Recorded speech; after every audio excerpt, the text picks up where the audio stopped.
আমি আসি। আমাদের গল্পগুলো যদি ভালো লেগে থাকে তাহলে অবশ্যই সাবস্ক্রাইব করে পাশে থাকবেন। ধন্যবাদ। আর আমি প্রিয়াঙ্কা। আমাদের গল্পগুলো যদি ভালো লেগে থাকে অবশ্যই আমাদের চ্যানেলকে সাবস্ক্রাইব করে পাশে থাকবেন। Ma'am, I love you. ছাত্রের মুখে এমন কথা শুনে একটু চমকে উঠল না মধুমিতা। রোজই এই কথাটা ও শোনে। মুচকি হেসে ছাত্রের মাথার চুল করে টেনে দিল সে। চুপ পিচ্ছি, নোটটা লিখে দেখা তাড়াতাড়ি। Ma'am, I am serious. এবার কিন্তু আমি রেগে যাচ্ছি জয়, তাড়াতাড়ি লেখাটা শেষ কর, নাহলে আঙ্কেলকে বলে তোকে পিটুনি খাওয়াবো। জয় মুখ বেড়ে করে পেনটা নিয়ে খাতায় লেখা শুরু করলো পুনরায়। হঠাৎ কি মনে হতে রূপসী তাকায় মধুমিতার দিকে। ম্যাম, আপনি আমায় পিচ্চি বললেন। আমি তো পিচ্চি নই। এবার উচ্চ মাধ্যমিক দেব আমি। আবার কথা। লিখছি। মধুমিতার চোখ রাঙানিতে আবারও লেখায় মনোযোগ দেয় জয়। এবার আসি পরিচয় পর্বে। ছেলেটার নাম জয়, জয়রাজ গাঙ্গুলি। বড়লোক বাবা সঞ্জিত গাঙ্গুলির ছোট ছেলে। এই বছর উচ্চ মাধ্যমিক দেবে। মা জয়িতা গাঙ্গুলি আর বড় দাদা অভিরাজ গাঙ্গুলি। সে এখন গ্রাজুয়েশন মাস্টার শেষ করে বিএড করছে। আর মেয়েটা হলো মধুমিতা চক্রবর্তী, বয়স 25 বছর 7 মাস। তার বাবা মনোহর চক্রবর্তী ও মা স্বাতিলেখা চক্রবর্তী থাকেন গ্রামে। সেও গ্রাজুয়েশন মাস্টার শেষ করে বিএড করছে। সে পড়ালেখার জন্য কলকাতায় একটা ফ্ল্যাটে থাকে। মধুমিতা আর অভিরাজ দুই বন্ধু। মধুমিতা যখন টিউশন খুঁজছিল তখন ওকে ওর ভাইকে পড়ার অফারটা দেয়। এবার গল্পে ফেরা যাক। জয় কিছু একটা লিখে খাতাটা এগিয়ে দেয় মধুমিতার দিকে। মধুমিতা চশমাটা ঠিক করে খাতায় চোখ বোলায়। এই কি সব লিখেছিস? সিরাজ লুৎফুন্নেসার প্রেমে পড়েছিল আর কেউ মেনে নেয়নি বলে মুঘল সাম্রাজ্যের পতন হয়েছিল। এটা কোন বইয়ে লেখা আছে? জয়রাজের বইয়ে। কি? ম্যাম, আমি প্রেমে পড়েছি। চশমার ওপর দিয়ে সরু চোখে তাকায় মধুমিতা। মেয়েটা কে? আপনি? ফাজিল ছেলে, দাঁড়া আমি আঙ্কেলকে এখনই বলবো সব। সত্যি বলবেন? প্লিজ তাড়াতাড়ি বলুন, যেন তাড়াতাড়ি আমাদের বিয়েটা দিয়ে দেয়। আমি আপনাকে ছাড়া 1 মিনিটও থাকতে পারছি না।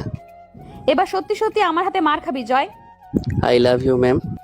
মধুমিতা এবার খুব বিরক্ত হয়। একই কথা জয় রোজ বললেও আজ ওর মনে হচ্ছে যেন একটু বেশি বোঝে জয়।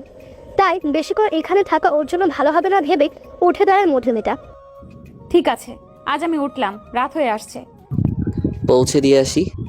কালকে পরীক্ষা নেব, যদি কম পাস তাহলে বিশ্বাস কর একটা মারও মাটিতে পড়বে না, সারা বাড়ি কান ধরে ঘুরাবো। দমে গেল জয়। মধুমিতা জয়ের ঘর থেকে বেরোতেই কবির সাথে দেখা। হয়ে গেল পড়ানো? বাদরটাকে সামলাও, অনেক বড় বড় কথা বলছে। কি বলেছে তোমাকে? পরে বলবো, রাত হয়ে যাচ্ছে। 9টার বেশি হয়ে গেলে মালিক কাকিমা হাজারো প্রশ্ন করবে। চলো, আমি তোমায় ফ্ল্যাটে পৌঁছে দিয়ে আসছি। না না, তার প্রয়োজন নেই, আমি যেতে পারবো। শিওর? 8:30 নাগাদ ফ্ল্যাটে ঢোকে মধুমিতা। অভিদের বাড়ি থেকে ফ্ল্যাটটা 15 মিনিটের রাস্তা, তাই একটা অটো ধরে আসতে বেশি সময় লাগেনি মধুমিতার। এসেই ফ্রেশ হয়ে রান্না বসার মধুমিতা। প্রথমেই কয়েকটা রুটি বানিয়ে আন, তারপর আলু কেটে আলুর তরকারি বসিয়ে দেয়। তখনই ফোনটা বেজে ওঠে ওর। রান্নাঘর থেকে বেডরুমে গিয়ে দেখে অভি ফোন দিচ্ছে। অভি বলো। ঠিক মতো পৌঁছেছো? আমি ঠিক মতোই পৌঁছেছি, তুমি আমাকে নিয়ে অত চিন্তা করো না। আমি চিন্তা করছি না, আমাদের বাড়ির এই বাদরটার নাকি তোমাকে নিয়ে খুব চিন্তা হচ্ছে। উফ, একে সামলানো আমার দ্বারা হবে না, পুরোই বাদর। বলেই মধুমিতা ফোনটা রেখে দেয়। অভি যখন কথা বলছিল তখন জয় পাশ থেকে ফুলের কাছে কান পেতে শোনার চেষ্টা করছিল, কিন্তু কিছুই শুনতে পাচ্ছিল না। বারবার অভিকে খুঁচিয়ে খুঁচিয়ে জিজ্ঞেস করছে কি বলছে। অভিও বিরক্ত হয়। উফ জয়, নে তোকে নাম্বারটা সেন্ড করছি, তুই তোর ফোন থেকে কল কর। তুই খুব ভালো দাদা ভাই। এবার নম্বরটা তাড়াতাড়ি সেন্ড করতো। রাত 11টা বাজে। মধুমিতা এইমাত্র নিজের পড়াশোনা শেষ করে ঘরের লাগোয়া জানালাটা বন্ধ করে এসে বিছানায় বসে। চশমাটা চোখ থেকে খুলে টেবিলে রাখি, ফোনটা হাতে নেয়। সকালে কলেজ, তারপর এসে জয়কে পড়াতে যাওয়া, এসব কারণে ফোন দেখার সময় পায় না ও। তবে ওর একটা রোজকার রুটিন, ও 11টার পর ফেসবুকে গল্প পড়ে। আজও তার অন্যথা হয়নি। ফেসবুক ওপেন করে দেখতে পেল একটা ফ্রেন্ড রিকোয়েস্ট। চেক করে দেখলো রিকোয়েস্টটা জয়রাজ গাঙ্গুলি নামক অ্যাকাউন্ট থেকে এসেছে সবে মাত্রই। ও অ্যাকসেপ্ট না করে ফেসবুক স্ক্রল করতে শুরু করলো। মিনিট 5 পর নোটিফিকেশন বারে একটা অচেনা নাম্বার থেকে মেসেজ ভেসে উঠলো। এই যে রাত পরে কি করছেন? মধুমিতা অবাক হয় খুব।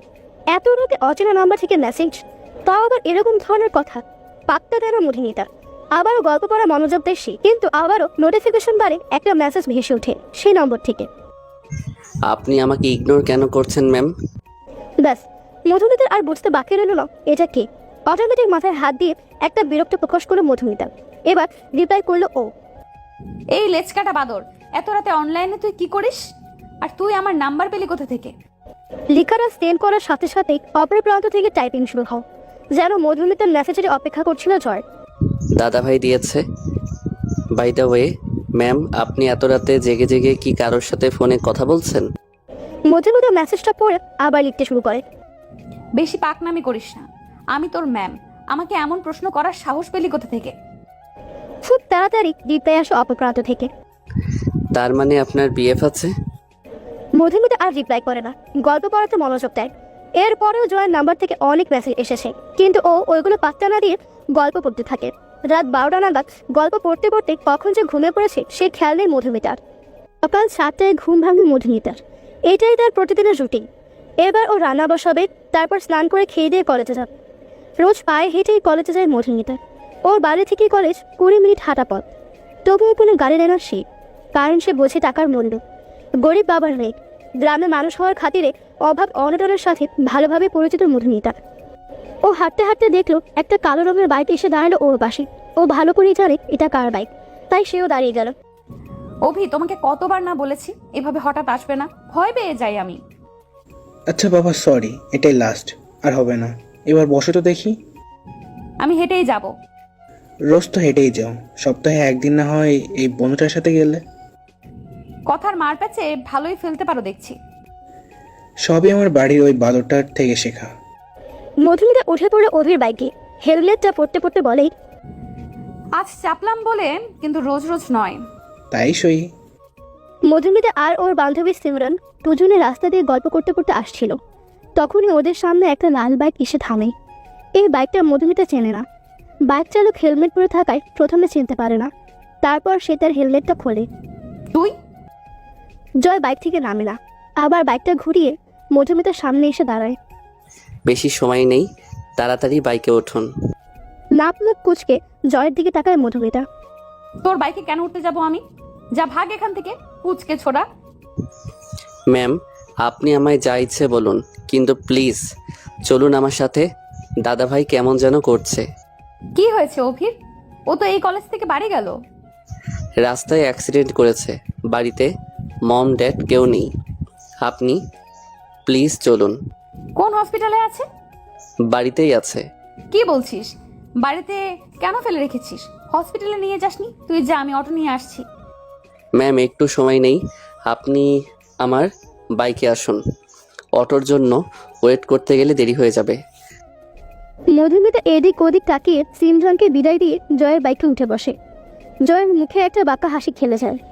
মধুমিতা টেনশনে খেয়ালই করেনি এতক্ষণ যে গাড়িটা জয়ের বাড়ি ফেলে রেখে অনেকটা দূরে চলে এসেছে। খেয়াল হলেই ও অবাক হয়। এই জয়, তুই আমাকে কোথায় নিয়ে যাচ্ছিস? তোর দাদা তো বাড়িতে আছে, আর তুই এত দূর কেন এলি? দাদাকে বাড়িতে কোথায় পাবেন আপনি? সে তো এখন গেছে তার গার্লফ্রেন্ডের সাথে দেখা করতে। জয়, বাইক থামা। আর 5 মিনিট লাগবে। জয়, বাইক থামা। তুই আমাকে মিথ্যে বলে এখানে এনেছিস কেন? সময় হলেই জানতে পারবেন। এখন চুপচাপ বসে থাকুন, না হলে অ্যাক্সিডেন্ট করে দুজনেই পটল তুলব। তোর অনেক সাহস বেড়ে গেছে জয়। জয়ের গাড়িতে ব্রেক মারে, গাড়িটা থেমে যান। মধুমিতা দেখে ওরা একটা 5 স্টার রেস্টুরেন্টের সামনে দাঁড়িয়ে। নামুন। মধুমিতা বাইক থেকে নামলে জয়ও বাইক থেকে নেমে হেলমেটটা খুলে আয়নায় নিজের চুল ঠিক করে নেয়। চলুন। আমি কোথাও যাব না। না যেতে চাইলে কিন্তু কোলে তুলে নিয়ে যাব, সেটা নিশ্চয়ই আপনি চাইবেন না। তুই আমাকে ব্ল্যাকমেইল করছিস জয়। যা ভাববেন, চলুন। জয়ের কারণে রেস্টুরেন্টের ভিতরে ঢুকতে বাধ্য হয় মধুমিতা। জয় আর মধুমিতা সোজা গিয়ে একটা টেবিলের কাছে যায়, যেখানে ওই একটা টেবিলই আছে, আর 4-5টা পর্দা দিয়ে ঘেরা। কেউ দেখতে পাবে না ওদের। বসুন। কেন এনেছিস এখানে? আগে তো বসুন, সেই সকালে খেয়ে বেরিয়েছেন, আগে খেয়ে নিন। তুই কি করে জানলি আমি সকালে খেয়ে বেরিয়েছি? আমি আপনাকে যতদূর চিনি আপনি ক্যান্টিন থেকে কিছু কিনে খাবেন না, কারণ আপনি অযথা পয়সা খরচ করেন না। সত্যিই তো মধুমিতার খুব খিদে পেয়েছে। ও চুপচাপ চেয়ার টেনে বসে পড়ে। জয়ও বসে পড়ে উল্টো দিকে চেয়ার টেনে।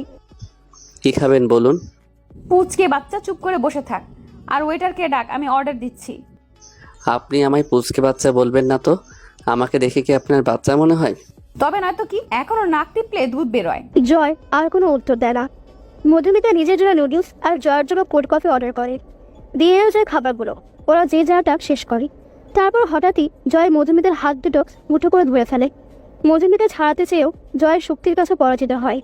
কি হচ্ছে কি জয়, তুই ভুলে যাচ্ছিস আমি তো টিচার। আমি ভুলিনি ম্যাম, কিন্তু আমিও আমার মনের বিরুদ্ধে যেতে পারবো না। কি বলতে চাচ্ছিস তুই?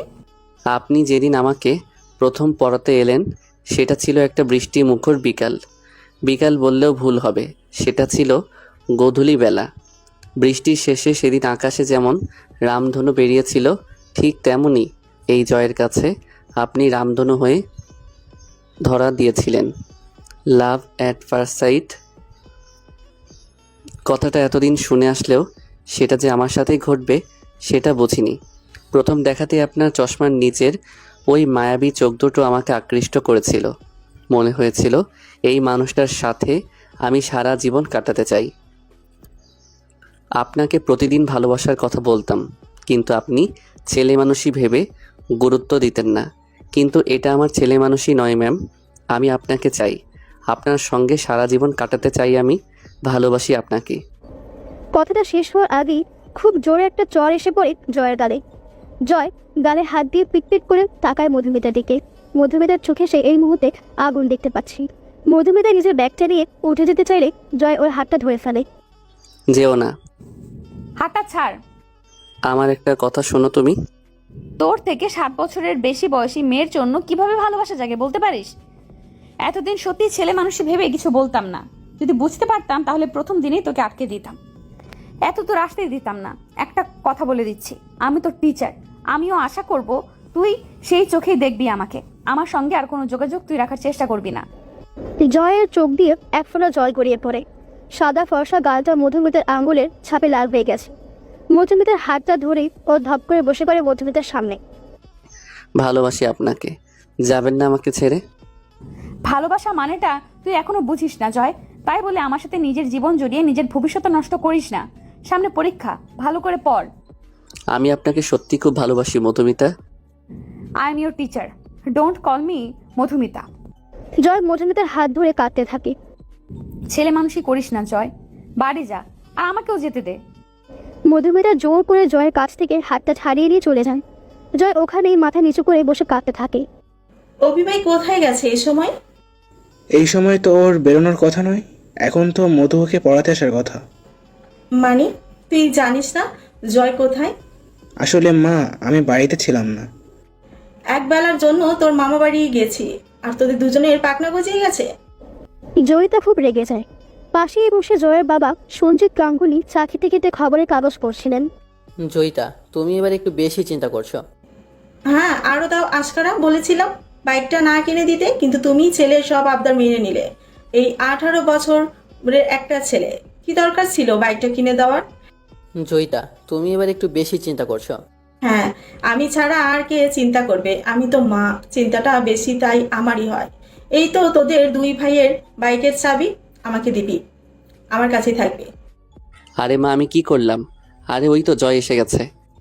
জয় নিজেকে অনেকটা স্বাভাবিক করে ঘরে ঢোকে, কিন্তু কারোর সাথেই কোনো কথা বলে না। সোজা সিঁড়ি দিয়ে উঠে নিজের রুমে গিয়ে দরজা আটকে দেয়। জয়িতা, তোমার ছেলে মনে হয় প্রেমে পড়েছে। জয় সমানে ফোন দিয়ে যাচ্ছে মধুমিতার নাম্বারে, কিন্তু অপর প্রান্ত থেকে ফোন রিসিভই হয় না। ফোনটা বিছানায় ছুঁড়ে ফেলে বারান্দায় গিয়ে সিগারেট ধরায় জয়। জয় যে সিগারেট খায় এমন নয়, অনেক কষ্ট হলে ও একটু কষ্ট কমাতে সিগারেটটা ধরিয়ে ফেলে। এখন বাজে রাত 8টা। জয় নিজের রুম থেকে বাইকের চাবিটা নিয়ে নিচে নামে। কোথায় যাচ্ছিস এত রাতে? মায়ের কথা শুনে দাঁড়িয়ে যায় জয়। কাজ আছে। জয়ের বাবা সোফায় বসে ল্যাপটপে কিছু কাজ করছিল। একবার আর চোখে জয়ের দিকে তাকায়। এদিকে আয়। জয় গুটি গুটি পায়ে বাবার পাশে এসে বসে। সঞ্জিত ইশারায় জয়িতাকে চলে যেতে বলে। জয়িতা চলে যায়। প্লিজ ড্যাড, আমাকে যেতে দাও। সঞ্জিত ল্যাপটপ বন্ধ করে জয়ের দিকে ঘুরে বসে। প্রেম করছিস? সঞ্জিতের কথা শুনে জয় শুকনো ঢোক দিলে। সঞ্জিত মুচকি হাসে। যা, আর 10টার আগে যেন বাড়ি চলে আসিস। জয় অবাক নয়নে তাকিয়ে থাকে সঞ্জিতের দিকে। সঞ্জিতের কথাটা ঠিক হজম হলো না জয়ের। তবুও জয় এসব গুরুত্ব না দিয়ে বাইকের চাবি নিয়ে বেরিয়ে যায়, কারণ ওর কাছে এখন গুরুত্বপূর্ণ কাজ হচ্ছে মধুমিতার সাথে কথা বলা। জয় চলে যেতেই অভি এসে বসে বাবার পাশে।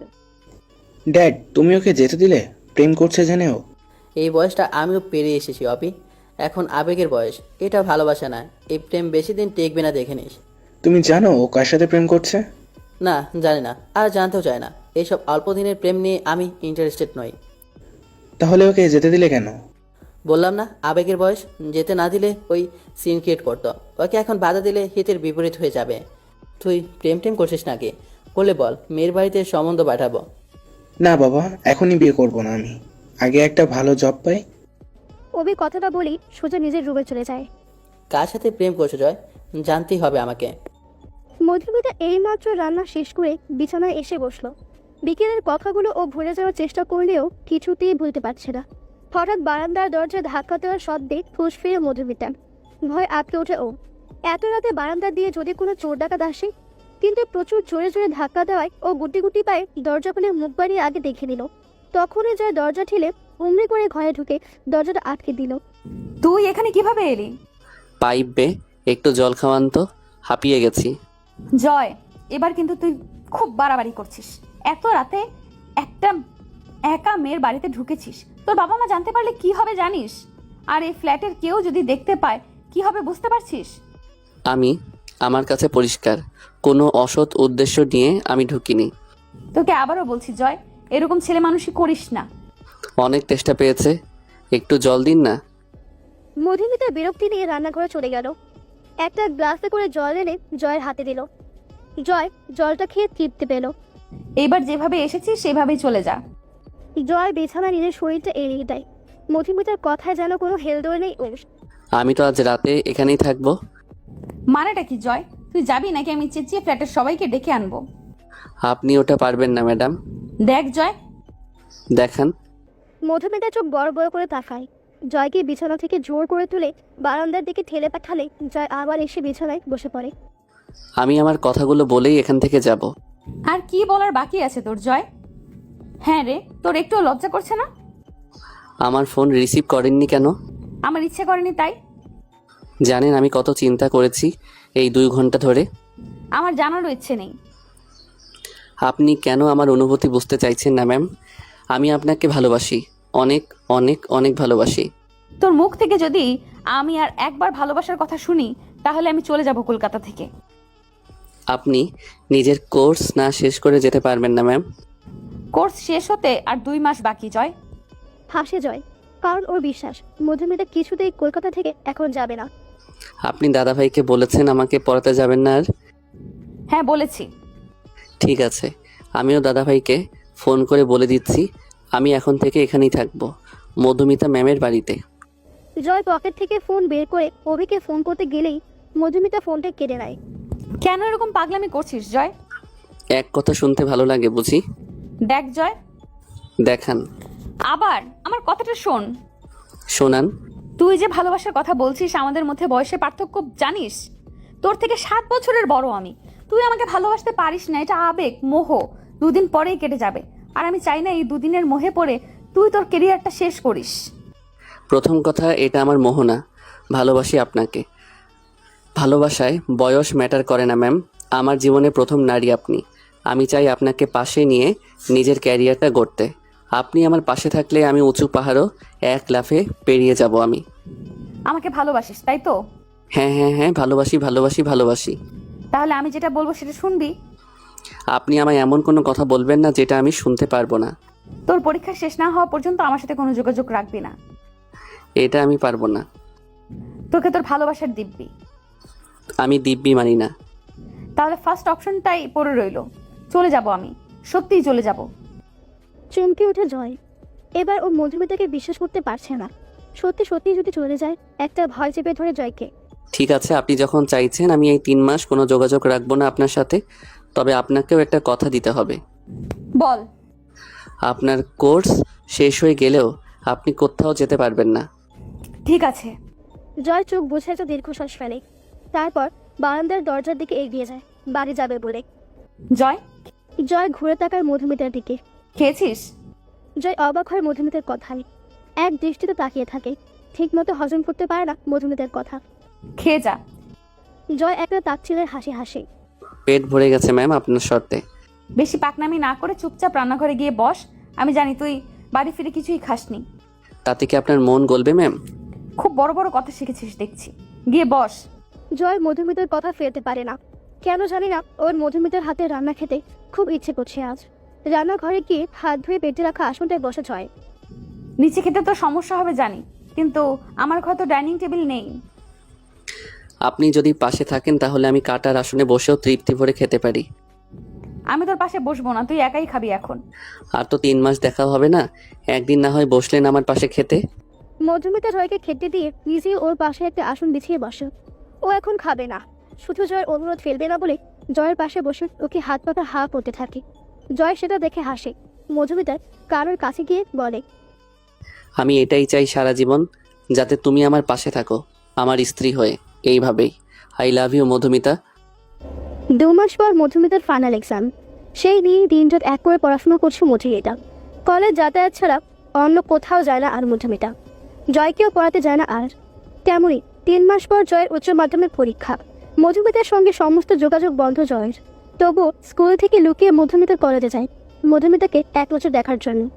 মাঝে মধ্যে দেখা পায়, সবসময় পায় না। তখন মন খারাপ করে বাড়ি ফেরে। সারাক্ষণ মন খারাপ করে নিজের রুমের মধ্যেই থাকে সবসময়। খাওয়ার টাইমে বাইরে বের হয়। এভাবেই 2.5 মাস কেটে যায়। মধুমিতার ফাইনাল এক্সাম শেষ। জয়ের পরীক্ষা শেষ হতে এখনও 20-25 দিন বাকি। জয়ের মা বাবা ওকে নিয়ে খুব টেনশন করে। জয়ের হঠাৎ পরিবর্তন ব্যাপারটা ঠিক মেনে নিতে পারেনি ওরা। 1 সপ্তাহ ধরে মধুমিতার দেখা পায়নি জয়। এই নিয়েই জয়ের মন খুব খারাপ। একা একা বারান্দায় সিগারেট ধরে খাচ্ছিল। সেই সময় ওর মা ওকে ডাকে। ও সিগারেট ফেলে নিচে যায়। বলো কেন ডাকছিলে? ওই দেখ, তোর বাবার বন্ধু আর ওনার মেয়ে এসেছে। তো এখানে আমার কাজ কি? আরে জিনিয়া তোর সাথেই পড়ে, ওর সাথে আলাপ করে আয়। আমার সাথে পরে বলেই গিয়ে কথা বলতে হবে? জয়, ওনারা শুনতে পাবেন। দেখো মম, আমি অচেনা কারোর সাথে কথা বলা পছন্দ করি না। অচেনা থেকেই তো মানুষ চেনা হয় জয়। এইসব ফালতু কথা বলার জন্য নিচে ডাকছো, জানলে কখনোই আসতাম না। জয় আর 1 পাও দাঁড়ায় না, সোজা সিঁড়ি দিয়ে উপরে ওঠা যায়। জয়িতা দেবী ওর দিকে রাগে দৃষ্টিতে তাকিয়ে থাকে। হঠাৎ ওনার কাঁধে কেউ হাত রাখে। কি হয়েছে মা? তোর ভাইয়াটা এরকম পাল্টে গেল কেন বলতো? দুটো ভালো করে কথাও বলে না, নিজের রুম থেকে বেরোয় না। কি হয়েছে ওর? মা তুমি চিন্তা করো না, সামনে পরীক্ষা, ওই জন্য হয়তো চিন্তায় আছে। তুমি চিন্তা করো না, আমি দেখছি। অভি জয়িতা দেবীকে আশ্বস্ত করে জয়ের রুমের দিকে পা বাড়ায়। রুমের মধ্যে জয়কে দেখতে পায় না। বারান্দায় গিয়ে দেখে অন্ধকারে দাঁড়িয়ে দাঁড়িয়ে সিগারেট খাচ্ছে। তুই সিগারেটের নেশা কবে থেকে ধরছিস জয়? জয় অভির আওয়াজ পেয়ে সিগারেটটা ফেলে দিয়ে পায়ে করে চেপে ধরে। অভিকে এড়িয়ে রুমের মধ্যে ঢুকতে চাইলে অভির হাত ধরে আটকায়। কি হয়েছে তোর? আমার আবার কি হবে? তোর এই ব্যবহার আমাদের সবাইকে কতটা কষ্ট দিচ্ছে তুই বুঝতে পারছিস? আমি আবার কি করলাম? তুই বুঝতে পারছিস না কি করছিস? আগের জয় আর এখনকার জয় সম্পূর্ণ আলাদা 2টা মানুষ। সেই হাসি খুশি জয় আজ হাসে না, সবার সঙ্গে আনন্দ ফুর্তি করা জয় আজ নিজেকে ঘরের মধ্যে আটকে রাখে। আমাকে সিগারেট খেতে বারণ করা জয় আজ নিজে সিগারেটের নেশে ডুবে আছে। কি হয়েছে তোর? জয় কোনো উত্তর দেয় না, রেলিংয়ে হাত দিয়ে দাঁড়িয়ে থাকে। অভি জয়কে নিজের দিকে ঘোরায়। বল না ভাই আমার, কি হয়েছে তোর? তোকে এরকমভাবে দেখতে আমার ভালো লাগে না রে। মেয়েরা কেন এত পাষাণ হয় বলতে পারিস দাদা ভাই? ভালোবাসিস কাউকে? আমি যাকে ভালোবাসি সে যদি আমার থেকে 7 বছরের বড় হয়, সেখানে আমি কি করতে পারি বল? আমি তো ভালোবেসেছি, বয়স দেখে তো ভালোবাসিনি। আমি এটাও দেখিনি যে উনি আমার টিচার হন, শুধু ভালোবেসে ফেলেছি। ভালোবাসা তো কোনো অন্যায় নয় দাদা ভাই। জয়, কি করছিস এটা তুই? কাকে ভালোবাসিস তুই? তুই আমাকে ভুল বুঝবি না তো দাদা ভাই? না বাবু, বল তুই। মধুমিতা ম্যাম। মধুমিতা? আমার বন্ধু মধুমিতা? হুম। ও গড, তুই মধুকে? I can believe this. Madhu জানে? হুম। ওর কি মত? যতদিন না আমার পরীক্ষা শেষ হচ্ছে ততদিন যোগাযোগ রাখতে বারণ করেছেন। আর এই জন্যই তুই দেবদাস হয়ে ঘুরে বেড়াচ্ছিস? দেখ ভাই, আর 10 দিন পর তোর পরীক্ষা। তুই পরীক্ষাটা ভালোভাবে দে, তারপর কথা দিচ্ছি তোকে মধুর সাথে আমি নিজে কথা বলবো এই বিষয়ে। উনি রাজি হবেন না রে, উনি পাষাণ একজন মহিলা। সবারই একটা পার্সোনাল মতামত থাকে, আমি একবার বলবো, যদি রাজি না হয় তখন তুই তোর ভালোবাসার প্রমাণ দিবি। দাদা ভাই, 1 সপ্তাহ দেখিনি ওনাকে, একবার ফোন করবি, জাস্ট গলাটা শুনবো। ভিডিও কল করি? জয়ের মাথা নিচু করে ফেলে। জয়ের মুখে যেন একটা লজ্জা ফুটে ওঠে। অভি হেসে জয়ের চুলগুলো এলোমেলো করে দিয়ে মধুর নম্বরে ভিডিও কল লাগায়। প্রথমবার ফোনটা তোলে না মধুমিতা, দ্বিতীয়বারের বেলা 5 বার রিং হওয়ার পর তোলে। মধুকে দেখেই জয়ের চোখ থেকে এক ফোঁটা জল গড়িয়ে পড়ে। কি ব্যাপার, হঠাৎ ভিডিও কল? না এমনি। বলো কি করছো? এই যে রান্না শেষ করে এবার পড়তে বসবো। তোমরাই দেশের মুখ উজ্জ্বল করবে, আমরা সাধারণ মানুষ হয়ে থেকে যাব। গার্লফ্রেন্ডের থেকে কি এই ন্যাকা ন্যাকা কথাগুলো শিখছো? আর গার্লফ্রেন্ড, বাচ্চা মেয়ে একটা, সবসময় আমাকে ব্লক করে দেয়। মধুমিতা জোরে হেসে ওঠে। মধুমিতার হাসি দেখে জয়ের মুখে হাসি ফুটে ওঠে। কতদিন পর মিতাকে হাসতে দেখলো ও। আমার কথা ছাড়ো, তোমার কথা বলো। আমার আবার কি, এই পড়াশোনা, চাকরির পরীক্ষা, এইসব করেই দিন কেটে যাচ্ছে। তুমি ফার্স্ট ইয়ার থেকে জয়কে আবার পড়াতে আসবে তো? অভি চট করে জয়ের দিকে তাকায়, দেখে জয় ভ্রুকুচকে তাকিয়ে আছে। পাগল নাকি? ওই বাদরটাকে আমি আর পড়াতে যাচ্ছি না। বাদরটা পড়াশোনা করছে তো, নাকি সারাদিন গল্প হই হুল্লোর বন্ধু বান্ধব নিয়েই পড়ে আছে? জয় অনেক পাল্টে গেছে মধু। যাই হোক, তাহলে একটু পড়াশোনার প্রতি মনোযোগ ফিরেছে। তুমি দেখে নিও, ও লেটার মার্কস পাবেই। এরকম হলে তো আমি ধন্য হব। আমার শিক্ষকতার সার্থকতা তো এখানেই। না, তবে ছেলেটা একেবারেই গবেট না, পড়াশোনা করে। অভি জয়ের দিকে তাকিয়ে মুচকি হাসে। জয় লজ্জায় মাথা নামিয়ে নেয়। তুমি বারবার পাশে তাকাচ্ছ, কেউ কি আছে পাশে? আরে না না, ওই যে আমি একটা বিড়াল পুষছি তো, ওকেই দেখছি বারবার। কই, আমাকে দেখাও। আরে ও একটু আগে বেরিয়ে গেল, জয়ের কাছে গেছে হয়তো। যাবো জয়ের ঘরে? তুমি তো এখন জয়ের ঘরেই আছো অভি। অভি চমকে যায়, জয়ের ধরা পড়ে যাওয়ার ভয় পায়। তুমি কি করে বুঝলে আমি জয়ের ঘরে? এতগুলো মাস ওই ঘরটাতে পড়িয়েছি জয়কে, এইটুকু চিনবো না? বাদরটা নিশ্চয়ই এখন ঘরে নেই। না না, ও নেই, মায়ের ঘরে আছে। তোমার এই বাদর ভাইটাকে সামলাও অভি, বাদরামিগুলো দিন দিন বেড়েই যাচ্ছে। কেন আবার কি করেছে ও? সেটা তুমি তোমার ভাইকেই জিজ্ঞেস করে নিও। জানো, আমার মনে হয় ও কোনো মেয়ের প্রেমে পড়েছে। সারাদিন কেমন যেন চোখ মুখ প্রেম প্রেম ভাব দেখতে পায় ওর। প্রেম না ছাই, সবই মোহ, আবেগ। এই 1 মিনিট, মেয়েটা কি তুমি চেনো? অবশেষে জয়ের উচ্চ মাধ্যমিক পরীক্ষার শেষ পরীক্ষা আজ। সব সাবজেক্টে ভালোই লিখেছে সে। আজ ঠিক করে নিয়েছে পরীক্ষার খাতা জমা দিয়ে আগে যাবে মধুমিতার ফ্ল্যাটে, তারপর বাকি সব। যেমন ভাবা তেমন কাজ। পরীক্ষার খাতা জমা দিয়েই বন্ধুদের দরকার না পড়ে ও ছুটেছে মধুমিতার ফ্ল্যাটের উদ্দেশ্যে। আজ বাইক নিয়ে এসেছে ও। বাইকটা প্রথম একটা ফুলের দোকানে স্ট্যান্ড করে। ও জানে মধুমিতার সাদা গোলাপ খুব পছন্দ। এক গুচ্ছ সাদা গোলাপের তোড়া কিনে নেয় ও, সঙ্গে করে খোপায় বাঁধার জন্য জুঁই ফুলের মালা। মধুমিতার ফ্ল্যাটের নিচে দাঁড়িয়ে মধুমিতার নাম্বারে ফোন করে ও। আজ পাক্কা 101 দিন পর ও মধুমিতাকে ফোন করে, কিন্তু ফোনটা রিসিভ হয় না। 3 বার ফোন করে, কিন্তু অপর প্রান্ত থেকে কোনো রেসপন্স পায় না। মধুমিতার ফ্ল্যাটের দিকে তাকিয়ে দেখে দরজা জানালা সব বন্ধ। বাবা, তুমি কি কাউকে খুঁজছো? হোটেলের দারোয়ানের কাছে প্রশ্নটা শুনে তাড়াতাড়ি পা ফেলে দারোয়ানের কাছে যায় ও। কাকা দোতলার দক্ষিণ দিকের ফ্ল্যাটে যিনি থাকতেন ওনাকে একবার ডেকে দেবেন। তুমি মধুমার কথা বলছো? হ্যাঁ কাকা, মধুমিতা, মধুমিতা চক্রবর্তী। ও তো 2 দিন আগে চলে গেছে বাবা। কথাটা শুনে জয়ের হাতে দেখা সব ফুলগুলো অবহেলায় মাটিতে পড়ে যায়। স্থির হয়ে দাঁড়িয়ে থাকেন জয়। একটু টলে যায় ও। কোথায় কোথায় গেছেন উনি? তা তো জানি না বাবা। জয় আর ওখানে দাঁড়ায় না, রোবটের মতো বেরিয়ে আসে ওখান থেকে। বিকেল পেরিয়ে সন্ধ্যা হয়ে গেছে। জয়ের বাড়ি ফেরার নাম নেই। বারে বসে একের পর এক গ্লাস শেষ করছে জয়। জীবনে এই প্রথমবার অ্যালকোহলে হাত দিল জয়। চোখগুলো লাল হয়ে গেছে। আমি তো আপনার কথা মতোই চললাম, তবুও আপনি চলে গেলেন। কথা দিয়েছিলেন তো আমায়, কথা রাখলেন না কেন? আমি তো আমার শর্ত পূরণ করেছি, কেন এরকম করলেন আপনি? ভালোবাসা কি অন্যায়? আমি তো ভালোবেসেছি, শুধু আপনি আমার ইমোশনে একটু দাম দিলেন না। আজকের দিনটার জন্য যে কতদিন কত ব্যথা চেপে রেখে অপেক্ষা করেছি সেটা আপনি বুঝলেন না, চলে গেলেন আমাকে ছেড়ে। স্যার, আপনি অনেক খেয়ে ফেলছেন, এবার বাড়ি যান। আমি যাব না, আমি আজ অনেক অনেক ড্রিঙ্কস করব। তুই আমাকে বাড়ি যেতে বলছিস কেন? তুই চলে যা আমার চোখের সামনে থেকে। Get lost from here. ওয়েটারের কথা শুনে জয় উঠে ওয়েটারের কলারটা ধরে। আবার টোলে চেয়ারে বসে পড়ল জয়। সেই ওয়েটারটার আর সাহস দেখায় না ওখানে দাঁড়িয়ে থাকার। তখন জয়ের ফোনে অভির ফোন আসে। কোথায় তুই জয়? পরীক্ষা তো কখন শেষ হয়ে গেছে, তুই বাড়ি আসিসনি কেন? মধুমিতা চলে গেছে দাদা ভাই। মধু চলে গেছে মানে? কোথায় গেছে? জানি না, ও ওর কথা রাখিনি দাদা ভাই, আমাকে দেওয়া কথা ও রাখিনি। কথাটা বলতে বলতেই ও টেবিলে মাথা রেখে অজ্ঞান হয়ে যায়। হ্যালো জয়, জয় শুনতে পাচ্ছিস তুই? জয়, তখনই পাশ দিয়ে সেই ওয়েটারটা যাচ্ছিল। জয়ের হাতে থাকা ফোনটা কানে দিয়ে অভির গলা শুনতে পায়। এই জয়, কথা বলছিস না কেন? জয়, উনি কথা বলার অবস্থা নেই, অনেক ড্রিঙ্কস করেছে উনি, নিয়ে যান এখান থেকে। কি? জয় ড্রিঙ্কস করছে? অ্যাড্রেসটা বলুন আপনি। অভি ফোনটা কেটে দিয়ে গাড়ি নিয়ে বেরিয়ে যায় জয়কে আনার উদ্দেশ্যে। ওয়েটারের বলে দেওয়া অ্যাড্রেস অনুযায়ী ও পৌঁছে যায়। গিয়ে দেখে জয় এখনো ড্রিঙ্ক করছে। জয়ের কাছে গিয়ে ওকে একটা জোরে চড় মারে। পাগল হয়ে গেছিস তুই? এইসব কে খাচ্ছিস?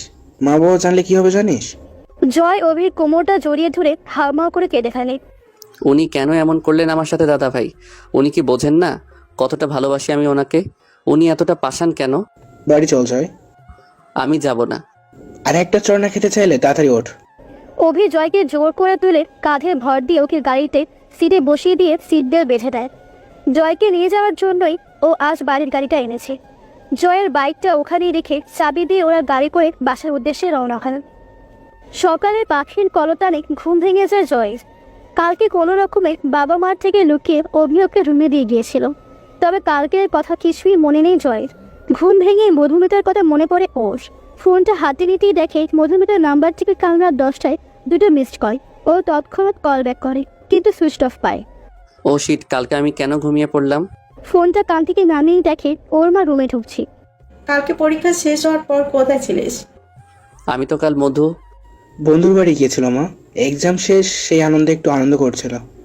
সেটা কি একবারও আমাদের জানানো যেত না? ওর ফোনে চার্জ ছিল না। ঠিক আছে, দুজনে খেতে আসো তোমরা। জয়িতা দেবী ঘর থেকে বেরিয়ে গেলে অভি এসে জয়ের পাশে বসে। থ্যাঙ্কস দাদা ভাই। কালকে কেন বাড়ি গিয়েছিলে? মধুমিতা ম্যামের কোনো খবর পেলি? আগে আমার প্রশ্নের উত্তর দে জয়। আমার ভালো লাগছিল না কিছু। আমি মধুমিতা ম্যামের এভাবে না বলে চলে যাওয়াটা কিছুতেই মানতে পারছিলাম না। এখন মানতে পেরেছিস? আচ্ছা দাদা ভাই, আমি কি খুব খারাপ? তুই ভালোবাসায় অন্ধ হয়ে গেছিস জয়। মধু তোর থেকে 7 বছরের বড়, ও তোকে কেন ভালোবাসতে যাবে বলতো? দাদা ভাই তুইও? মধুকে ভুলে যা জয়, নিজের ক্যারিয়ারে ফোকাস কর। একবার প্রতিষ্ঠিত হতে গেলে এরকম হাজারটা মধুমিতা তোর জীবনে আসবে। দাদা ভাই চলে যা তুই আমার সামনে থেকে। আর একটা কথা তুই কান খুলে শুনে রাখ, মধুমিতা একটাই, আর আমার এই একটা মধুমিতাকেই লাগবে, হাজারটা নয়। কিন্তু ও তো তোকে না বলে চলে গেল। উনি তোর বন্ধু হতে পারে, কিন্তু ওনাকে আমি বেশি চিনি। ওনার চলে যাওয়ার পিছনে নিশ্চয়ই কোনো কারণ আছে, আমাকে সেটা জানতেই হবে। জয়, এতেই তুই বেশি কষ্ট পাচ্ছিস। মধুমিতা ম্যামের বাড়ির অ্যাড্রেসটা দে। জয়, পাগলামি করিস না। অ্যাড্রেসটা দে। একবার আমার কথাটা শোন। অ্যাড্রেসটা দে। তুই ওর বাড়ির অ্যাড্রেস নিয়ে কি করবি?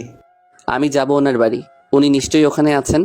আমাকে একবার ওনার মুখোমুখি হতেই হবে দাদা ভাই, আমাকে জানতেই হবে কেন করলেন উনি এমন। তুই যাবি মধুর বাড়ি? হ্যাঁ। তুই ভেবে বলছিস তো কথাটা? আমার ভাবা হয়ে গেছে দাদা ভাই। দেখ জয়। অভি একটা দীর্ঘশ্বাস ফেলে। জয়ের ভবিষ্যতের কথা ভেবে ও আটকে উঠছে প্রতিনিয়ত। অভির কথা শেষ হওয়ার আগেই ওর ফোন বেজে ওঠে। ফোনটা হাতে নিতেই ভ্রু কুঁচকে ফেলে অভি। খানিকক্ষণ তাকিয়ে থাকে মোবাইলের দিকে, তারপর জয়ের দিকে তাকিয়ে ওর মুখে হাসি ফুটে ওঠে। জয় অন্যদিকে তাকিয়ে বসে আছে। মধু ফোন করেছে জয়।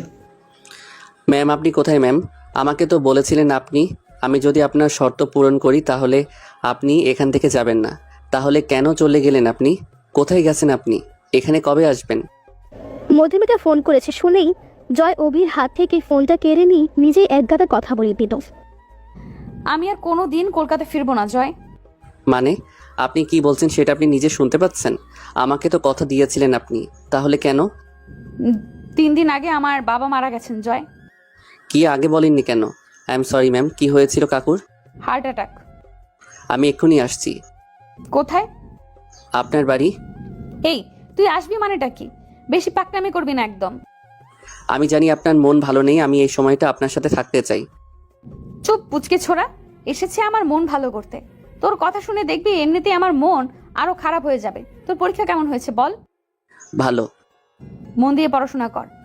আপনি কি সত্যি আর কলকাতায় ফিরবেন না? কলকাতায় একটা পার্ট টাইম জব পেয়েছি, এই জন্য ডেইলি যাতায়াত করতে হবে কলকাতায়। রোজের যাতায়াত করলে তো আপনার কষ্ট হবে। আপনার ফ্ল্যাটটা কেন ছাড়লেন? এখান থেকেই তো সুবিধা হতো। না রে, রেন্টে থাকার মতো আর্থিক অবস্থা এখন আমাদের নেই। বাট তোকে কেন আমি এত কথা বলছি? তোর দাদাকে দে ফোনটা। আপনি আমাদের বাড়িতে থাকবেন? ইয়ার কি মারিস না, তোর দাদাকে ফোনটা দে। দাদা এখানে নেই আর আমি কোনো ইয়ার্কিও মারছি না। আপনি আমাদের এখানে থাকবেন, আমি ড্যাডের সাথে কথা বলছি। জয়, তোকে আবারও বলছি, বেশি হিরোগিরি করিস না। এইসব করে তুই কোনোদিনও আমার নাটাকে হ্যাঁ করতে পারবি না। আপনার কি মনে হয় আমি আপনার থেকে ভালোবাসার কথা শোনার জন্য এটা করেছি? আপনি ভুল ম্যাডাম, আমি আপনাকে ভালোবাসি। আপনার অবশ্যই নিজের মতামত থাকতে পারে, এতে আপনাকে আমি কোনোদিনও জোর করব না, বাধ্যও করব না। তোদের বাড়িতে আমি থাকতে পারবো না জয়। কারণটা জানতে পারি? এইরকম ভাবে কারোর বাড়িতে থাকা যায় নাকি? কাকু কাকিমা কি ভাববেন? মম, ড্যাড আপনাকে কতটা ভালোবাসেন সেটা তো আপনি জানেন। ওনারা কিচ্ছু ভাববেন না, আপনি আমাদের বাড়িতে থাকবেন ব্যাস। দেখ জয়, এখন আর কিছু দেখবো না, যা দেখার পরে দেখব। সেদিনের পর কেটে গেছে আরো 15টা দিন। জয়, অভির বাবা মা মধুমিতাকে অনেক অনুরোধ করার পর মধুমিতা জয়দের বাড়িতে থাকতে রাজি হয়েছে। একটু আগেই মধুমিতা জয়দের বাড়িতে এসেছে। জয়দের বাড়ি 3 তলা, নিজের তলায় ড্রয়িং রুম, কিচেন, একটা গেস্ট রুম, একটা সার্ভেন্ট রুম আর ঠাকুর ঘর। 2 তলা 4টি রুম, একটা জয়ের বাবা মার আর একটা জয়ের ঠাকুমার, যদিও তিনি এখানে থাকেন না, আর 2টি রুম ফাঁকা থাকে। 3 তলা 3টে রুম, একটা জয়ের, একটা অভির আর একটা গেস্ট রুম। মধুমিতার জন্য বরাদ্দ করা হয়েছে 2 তলার রুমটা। সন্ধ্যা নেমেছে কিছুক্ষণ আগেই।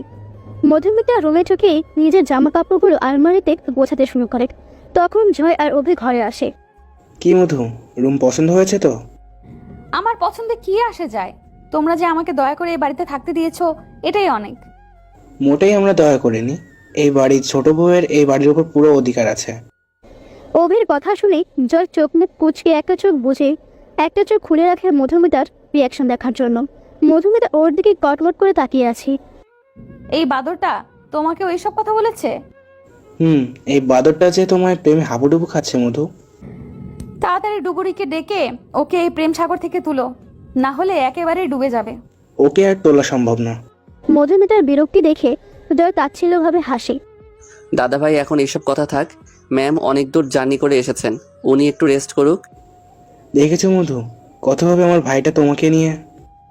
মধুমিতা একবার আর চোখে দেখে জয়ের দিকে। জয় মাথা নিচু করে দাঁড়িয়ে আছে। আগের হাসি খুশি জয়কে খুঁজতে মধুমিতার খুব অসুবিধা হয়। অভি, তোমার ভাইকে বলো অসম্ভব কিছু ভেবে ফেলে যেন দেবদাস হয়ে না ঘোরে। আমার নিজেকে অপরাধী মনে হবে। আপনি ভুল করছেন ম্যাম, আমি দেবদাস হয়ে ঘুরছি না। আসলে নতুন নতুন প্রেমে পড়লে ভাবভঙ্গি কেমন থাকে সেটাই বুঝতে পারছি না আমি। এই জয়, পাগলামি করছিস কেন তুই? জয় হালকা হাসে। রুম থেকে বেরিয়ে বারান্দায় যায়। অভি অবাক না হলেও মধুমিতা অবাক হন। এই হাসির কারণ খুঁজে পায় না ও। কি হলো ওর হঠাৎ করে? সিগারেট ধরাতে গেল বারান্দায়। জয় সিগারেট খায়? সেদিন পরীক্ষা শেষ হওয়ার সঙ্গে সঙ্গে তোমার সাথে দেখা করতে গিয়েছিল। তোমরা চলে যাওয়ার কথা শুনে সে সেদিন মদও খেয়েছিল। এখন আমি কি করব অভি? ও যেটা চাইছে সেটা কোনোদিনও সম্ভব না। আমি তোকে ভালোবাসি না, ওকে কিভাবে বোঝাবো আমি? ছেলেটা তোমাকে সত্যি খুব ভালোবাসি মধু, নিজেকে আরেকটা সুযোগ দিয়ে দেখো না, হয়তো জয় তোমার কালো অতীতটাকে ভুলিয়ে দেবে ওর ভালোবাসা দিয়ে। একবার আমার কথাগুলো ভেবে দেখো মধু। অভি কথাগুলো বলেই রুম থেকে বেরিয়ে যায়। মধুমিতা কিছুক্ষণ ভাবে, তারপর বারান্দায় গিয়ে দেখে জয় সিগারেট খাচ্ছে কম, হাতে নিয়ে এক মনে কোনো কিছু ভাবছে বেশি। মধুমিতা ওর কাছে হাত রাখে। জয় মধুমিতার দিকে না ঘুরেই মুচকি হাসে। সিগারেটের নেশা কেন ধরেছিস জয়? বুকের জ্বালা কমাতে। নিজের জ্বালা কমাতে গিয়ে তুই আমার জ্বালা তো আরো বাড়িয়ে দিচ্ছিস জয়। আমাকে এভাবে সবার সামনে অপরাধী করে দিস না। আমি আপনাকে অপরাধী করছি না ম্যাম, শুধু নিজেকে শান্ত রাখার চেষ্টা করছি। তোকে আমার কিছু বলার আছে জয়। কি আর বলবেন, নিশ্চয়ই আমাকে আরও একবার মনে করিয়ে দেবেন আমাকে ভালোবাসেন না আপনি। আমার ভালোবাসা একতরফা, আমাকে ভালোবাসতে বারণ করবেন, পড়াশোনায় মন দিতে বলবেন। জয়, আমার কথাটা আগে শোন। গত 5 মাস ধরে এই একই কথা শুনে আসছি আমি, আর ভালো লাগছে না। তুই যেটা চাইছিস সেটা সম্ভব না জয়। আমি গ্রামের মেয়ে, কলকাতার লোকজন কিছু না ভাবলেও আমার গ্রাম কখনোই এটা মেনে নেবে না, আমাদের এক ঘরে করে দিবে। আমি আপনাকে কোনোদিনও জোর করব না ম্যাম, তবে আমি গ্যারান্টি দিয়ে বলতে পারি একদিন আপনিও আমায় ভালোবাসবেন, আমার থেকে বেশি ভালোবাসবেন আমাকে। আমাকে আপনার পাশে চাইবেন, আপনি চাইবেন সারাটা জীবন আমার সাথে কাটাতে। মধুমিতা অবাক হয়ে তাকিয়ে আছে জয়ের দিকে। জয় একটা দীর্ঘশ্বাস ফেলে আবার বলতে শুরু করে। তবে দেখবেন ম্যাডাম, তখন যেন বেশি দেরি না হয়ে যায়, কারণ সেই সময়টায় আপনি আমাকে ছাড়া কিচ্ছু ভাবতে পারবেন না, আমাকে ছাড়া থাকতে পারবেন না, আপনার কষ্ট হবে। এবার মধুমিতা একটা দীর্ঘশ্বাস ফেলে। জয় হাতের জ্বলন্ত সিগারেটটা অন্য হাত দিয়ে নিভিয়ে নিচে ফেলে দেয়। মধুমিতা সেটা খেয়াল করেনি। জয় মধুমিতার দিকে তাকিয়ে একটা তাচ্ছিলের হাসি হেসে নিজের রোগের দিকে যাওয়ার জন্য পা দাঁড়ায়। আমি বিবাহিত জয়। গ্রামের বাড়িতে আমার 6 বছরের একটা মেয়ে আছে। এক মুহূর্তের জন্য যেন জয়ের পৃথিবী ওলটপালট হয়ে যায়। নিজের কানকে বিশ্বাস করতে ওর অসুবিধা হয়। মধুমিতার দিকে অসহায় দৃষ্টিতে তাকিয়ে আছে সে। আপনি এসব মিথ্যে অজুহাত শুনিয়ে ভাবছেন আমাকে আটকাবেন আপনাকে ভালোবাসা থেকে? মধুমিতা একটা দীর্ঘশ্বাস ফেলে। কোনো কিছুই মিথ্যে নয় জয়। আমার মেয়ে আছে, ওর নাম রিমিতা, বয়স 5.5।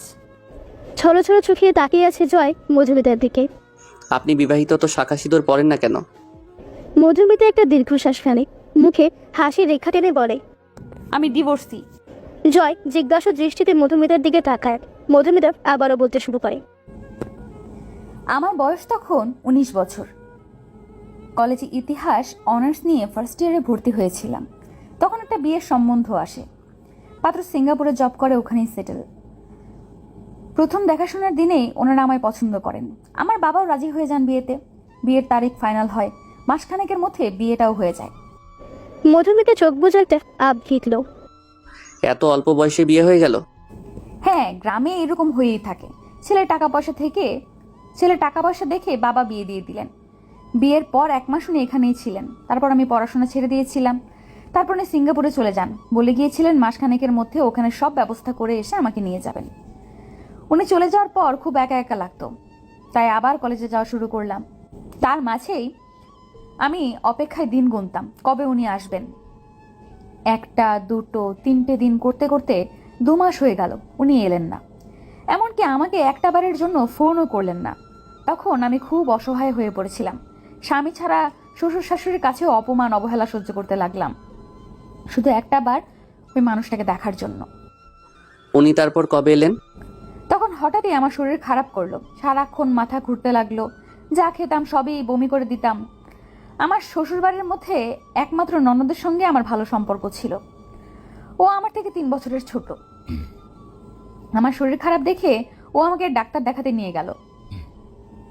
কিছু টেস্ট করলেন ডাক্তার। টেস্টে ধরা পড়লো আমি প্রেগনেন্ট। কথাটা বলে হাসছিল মধুমিতা। জয় অনেক কষ্টে নিজের চোখের জলটাকে লুকিয়ে রেখেছে। মধুমিতা জয়ের দিকে তাকিয়ে ওর পিঠ চাপড়ালো। জানিস, তখন আমি এত খুশি হয়েছিলাম যে আনন্দে নাচতে ইচ্ছে করছিল। সঙ্গে সঙ্গে ওনার নাম্বারে ফোন লাগালাম, ধরলেন না ফোন। অনেকবার ফোন করার পর দেখলাম উনি ফোনটা সুইচ অফ করে দিয়েছেন। তখন আমি ভাবছিলাম আমি আনন্দ করব নাকি কাঁদবো। সেই দিনের পর আরও 2 মাস আমি শ্বশুরবাড়িতেই ছিলাম। ভেবেছিলাম এই খবরটা পাওয়ার পর অন্তত ওনারা আমায় ভালোবাসবেন, কিন্তু না, ওনারা আমার উপর আরো অত্যাচার করতে লাগলেন। অবশেষে নিজের অনাগত সন্তানের কথা ভেবে চলে এলাম ওখান থেকে বাবার বাড়িতে। তারপর মাসখানেক পর যখন আমি প্রেগনেন্সির 5 মাস চলছে, তখন খবর পেলাম আমার স্বামী আবার বিয়ে করেছেন। পৃথিবীটা থমকে গিয়েছিল সেদিন। তার 2 দিন পর আমাকে ডিভোর্স পেপার পাঠালেন, সাথে একটা চিঠি। তবে অবাক করা বিষয়, তিনি সেই চিঠিটাতে লিখেছিলেন যে আমার গর্ভের সন্তান নাকি ওনার নয়, আমার সন্তান নাকি চুপ করুন আপনি। আমি আর নিতে পারছি না। একটা মানুষ এতটা খারাপ কি করে হতে পারে যে নিজের সন্তানকে, ছি, উনি মানুষ নাকি জানোয়ার? তোকে আজ সবটা শুনতে হবে জয়, সবটা। আপনি ডিভোর্স পেপারে সাইন করেছিলেন? না, করিনি। কারণ আমি জানি তখন ডিভোর্স পেপারে সাইন করতাম তাহলে ওনার কথাটাই সত্যি হয়ে যেত। আমি চাইনি আমার অনাগত সন্তানটা অবৈধ পরিচয় নিয়ে বড় হোক। আমি চাইনি ওর দিকে কেউ আঙুল তুলুক। ডিভোর্স না দেওয়ার কারণে উনি আমাকে বারবার শাসাতেন, ভয় দেখাতেন, কিন্তু তাও আমি সই করিনি। নিজের সন্তানের কথা ভেবে আবার পড়াশোনাটা শুরু করলাম। ওই অবস্থাতেই কলেজে যেতাম রোজ। এভাবেই দিন যেতে লাগলো, মাস যেতে লাগলো। আমার ডেলিভারির সময় হয়ে আসলো। এক মেঘলা দিনে আমার মেয়েটার জন্ম হলো। আমার পৃথিবী আলো করে আমার মেয়ে, আমার একমাত্র সম্বল রিমি এলো আমার কাছে। তারপর আমার স্বামী লোক লাগিয়ে আমার সদ্যজাত মেয়েকে তুলে নিয়ে গেল হাসপাতাল থেকে। আমি পাগল হয়ে গিয়েছিলাম। তখন অচেনা একটা নাম্বার থেকে ফোন আসলো। আমাকে বলা হলো আমি যদি ডিভোর্স পেপারে সাইন না করি তাহলে ওরা আমার মেয়েটাকে। বলেই হাতের মুঠো শক্ত করে চোখ বুঝলো মধুমিতা। আমি সাইন করে দিলাম। ওরা 1 ঘন্টার মধ্যে আমার রিমিকে ফিরিয়ে দিল। মেয়েটাও খুব কাঁদছিল। আমার কোলে এসে শান্ত হলো। তারপর থেকে ওনার আর কোনো খবর পাইনি। মাঝে শুনেছিলাম উনি ওনার স্ত্রীকে নিয়ে আবার সিঙ্গাপুরে চলে গেছে। আমি ওনার কথা সম্পূর্ণ ভুলে যাওয়ার চেষ্টা করলাম। মেয়েটাকে মানুষ করতে লাগলাম, সঙ্গে পড়াশোনাটাও চালিয়ে গেলাম, আর টিউশনই করতাম। মেয়েটা আমার বড় হতে লাগলো। ওর অন্নপ্রাশন করিয়েছিলাম ধুমধাম করে। দেখতে দেখতে 3টি বছর কেটে গেল। মেয়েটা যেদিন আমাকে আধো গলায় মা বলে ডেকেছিল, সেদিন আমি সব কষ্ট ভুলে গিয়েছিলাম। টলমলো পায়ে হাঁটতে শেখা, খুব এনজয় করতাম ওর ছোটবেলাটা। এখনো তো ছোটই আছে, তাহলে করতাম বলছেন কেন? বাবার রিটায়ারমেন্টের আর 3 বছর বাকি ছিল। তখন সিদ্ধান্ত নিলাম আমাকে একটা সরকারি চাকরি পেতেই হবে। তাই বিএড করার সিদ্ধান্ত নিলাম, আর চান্স পেলাম কলকাতায়। আমি প্রথমেই না করে দিই, কারণ ওইটুকুন মেয়েটাকে আমি কলকাতায় আনতে পারতাম না, আর ওখানেও ছেড়ে আসতে পারতাম না। মেয়েটা আমার মা ছাড়া কিচ্ছু বলছে না। মা বাবা অনেক জোর করেছিলেন, তবুও আমাকে মানাতে পারেনি। তাহলে আমি জানি না আমার 3.5 বছরের মেয়েটা এতটা বুঝতার কি করে হলো। আমাকে এসে বলল, মা তুমি যাও, আমি দাদান আর দিদুনের কাছে লক্ষ্মী মেয়ে হয়ে থাকবো, একটুও দুষ্টুমি করব না। তখন বুঝেছিলাম মেয়েটা সত্যিই বড় হয়ে গেছে। অনেক কষ্ট করে রিমির ফিউচারের কথা ভেবে আমি চলে আসলাম কলকাতায়। শুরু হয়ে গেল মেয়েটাকে ছাড়া এক নতুন জীবন। মধুমিতা একটা আঙ্গুল দিয়ে চোখের কোণে লেগে থাকা জল মুছে নিল। জয়ের দিকে তাকিয়ে দেখলো জয়ের চোখ দিয়ে জল গড়িয়ে পড়ছে। মধুমিতা হাত দিয়ে জয়ের চোখের জলটা মুছে দিল। ছেলেদের এটুকুতেই ভেঙে পড়তে নেই জয়। আপনি সত্যিই পাষাণ। এত কিছু সহ্য করেও কিভাবে সারাক্ষণ হাসি খুশি থাকেন আপনি? মেয়েটাকে ছাড়া কিভাবে আছেন আপনি? জানিস জয়, আমার মেয়েটা আমার মতোই হয়েছে, পুরোই পাষাণ। আমি ওর সাথে দেখা করতে গেলে এসে আমাকে জড়িয়ে ধরে, কোলে উঠে পড়ে, কিন্তু দেখা করে ফিরে আসার সময় আমাকে হাসি মুখে বিদায় দেয়, একটুও কাঁদে না। রিমিকে খুব দেখতে ইচ্ছে করছে আমার। হাতে টাকা জমুক, একটা ফ্ল্যাট নেব, তখন মা আর রিমিকে নিয়ে চলে আসবো সারা জীবনের জন্য। বাবাটা তো চলেই গেল, এখন ওরাই আমার জীবন, আমার সব। এই 5.5 বছর আপনার হাজবেন্ড একবারও রিমির খবর নেননি? একটা তাচ্ছিল্যের হাসি হাসি মধুমিতা। না, আর খবর নিতে চাইলেও আমি দেব না। রিমির মা আমি, বাবাও আমি ওর সব। রিমির সাথে আমাকে কথা বলাবেন? বলাবো। তার আগে আমার একটা প্রশ্নের উত্তর দে তো তুই। বলুন। এত কিছু শোনার পরেও কি তোর মত একই থাকবে?